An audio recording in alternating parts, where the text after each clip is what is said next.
संपर्कर सूताक्षरे भिन्न प्रजातिर प्राणी कुकुर माँ ठारू क्षीर पिउची बाछुरी छुआ।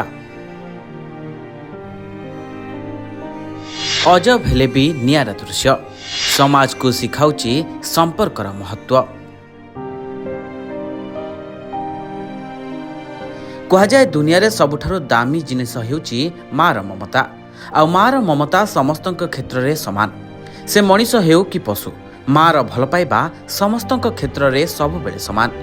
साधारणतः आमे देखिथाउ गोटे माँ निज संतान को जन्म देबा परे लालन पालन रे किछि अवहेला रखेनी। पिलार जत्न नेबा सह शिशुर ध्यान रखिबा माँ पाई गुरु दायित्व थाए। किंतु एबे सामाजिक गणमाध्यम रे एमिति एक चित्र देखिबाकू मिलिछि जेउथिरे सेही माँ और छुआर निबिड़ भल पाइबार नियारा दृश्य देखिबाकू मिलुछि।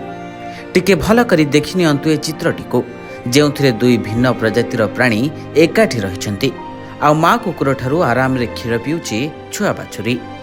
एमानंक मध्यरे ना अछि रक्तर संपर्क, ना अछि प्रजातिर भेदभाव। तथापि एमानंक मध्यरे गढ़ी उठिछि नुआ एक बंधन। आउ ताहा हेउछि माँ और शिशु मध्यरे स्नेह और निबिड़तार भल पाइबा। बोधहुए बाछुरी छुआटी को भोक लागुथिबा बेले से ही माँ कुकुर पाखकु जाई क्षीर पी चलिछि। आउ माँ कुकुरटी मध्य शांत भावे बसी रहिछि। मनीष समाज रे आमे अनेक समय रे माँ को छुआ प्रति क्रूरता हेबार वीडियो देखिछे। किंतु एठारे दुईटी भिन्न प्रजातिर पशु मनीष समाज को मातृत्व और मार भल पाइबा सह परिचित कराइछि। एबे एही भिडियोटी लोकंक मध्यरे चर्चार कारण पलटिछि। किए कहूछि एहा प्राणीक मध्यरे थिबा निष्कपट स्नेहर उदाहरण तो आउ किए कहूछि एहा प्रकृतिर एक अद्भुत दृश्य। समाज रे संपर्कर परिभाषा हुए तो मनीष तैयारी करिछि, किंतु स्नेह और ममतार भाषा बोध हुए प्रकृति समस्तंकु शिखाई देछि।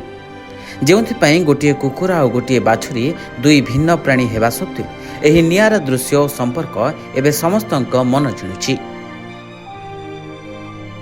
Bureau report, Reporters today.